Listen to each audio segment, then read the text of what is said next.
The male becomes aware of the approach of sexual receptivity and begins to follow the female.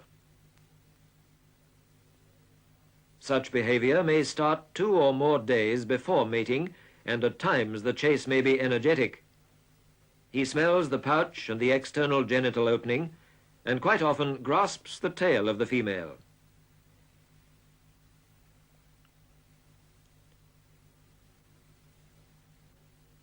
Once full sexual receptivity is attained, the female stands for the male and copulation occurs. This may last for up to 20 minutes.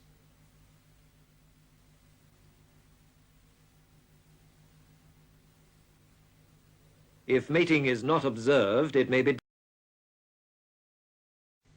Birth is preceded by the appearance of fluid from the ruptured yolk sac, and just before the young is born, the female vigorously licks the urogenital opening. If you watch carefully, you will be able to see one of the embryonic membranes, the allantoic sac, fall to the ground just as the animal moves. Now the young is born, enclosed in another embryonic membrane, the amnion, and quickly moves itself into a position where its head is towards the pouch opening. The young may be released from the amnion by the mother's licking or by the use of the sharp claws which are present on the front limbs at birth.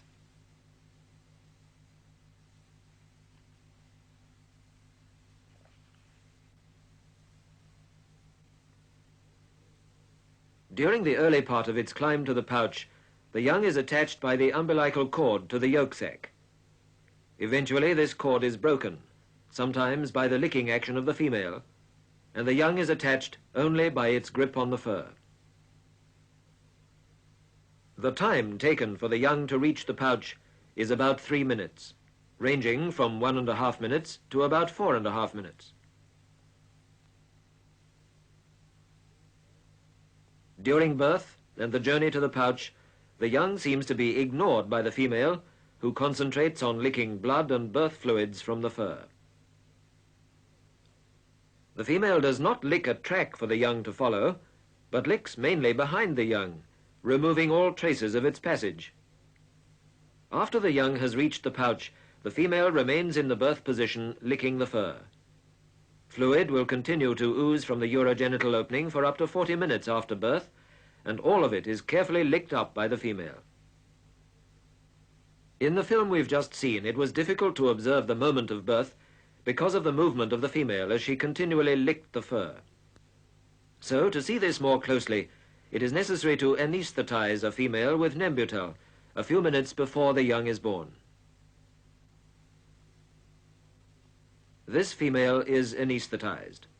Again, a few milliliters of fluid from the ruptured yolk sac appear just before birth. The young is born head first, enclosed in an embryonic membrane, the amnion. Once released from this membrane, the young starts to make its way over the fur to the pouch.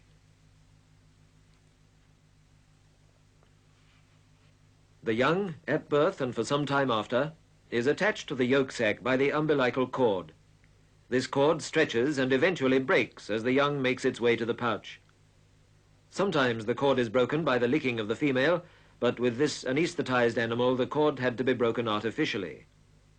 The umbilical cord is attached to the yolk sac, which is still in the birth canal.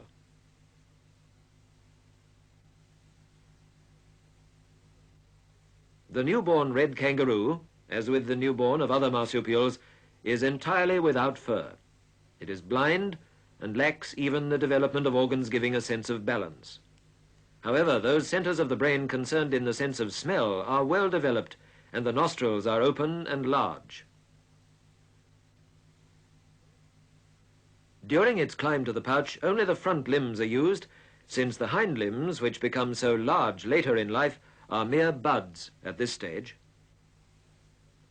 The fur below the pouch lies in such a way that the ends of the hairs point towards the midline, so that the young kangaroo crawls in the general direction of the ends of the hairs, over the fur rather than through it. Now the young has reached the edge of the pouch after its remarkable journey over the fur. Once inside, it will stay there for about 6 months before it starts to leave the pouch for short periods. As the young crawls down into the pouch, notice the lack of development in the hind limbs and that they are not being used for locomotion at all. On this female, the pouch is being held open so that the young can be filmed. With the pouch held open like this, it's unlikely that the young will attach to a teat because it seems to need the ventral wall of the pouch as support while drawing the teat into its circular and terminal mouth opening. Later, it finds and attaches itself to one of the 4 teats. Its tongue is large and muscular and capable of a suction pump-like action. This sucking stimulus on the teat causes the release of clear fluid on which the newborn young lives. As it grows, this fluid will become more like the usual milk of mammals. Once it has attached, the young maintains a strong grip on the teat, which forms a bulbous swelling inside the mouth. It is because of this that many people have been led to believe that the young kangaroo was born on the teat, presumably by some process of budding off. Thick and white, quite different from the clear fluid on which the newborn young was fed. It is a remarkable feature of kangaroo reproduction that when 2 young of different ages are being fed at the same time, the mother is producing milk of 2 different compositions.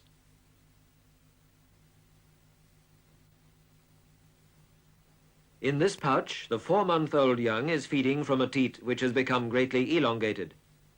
On the right is a second elongated teat on which the previous young, now out of the pouch, is feeding.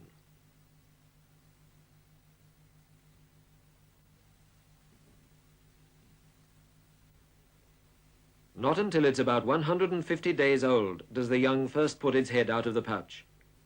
Soon afterwards, it begins to eat grass from a position in the pouch. By the time it's about 200 days old, it makes the first short journey from its mother.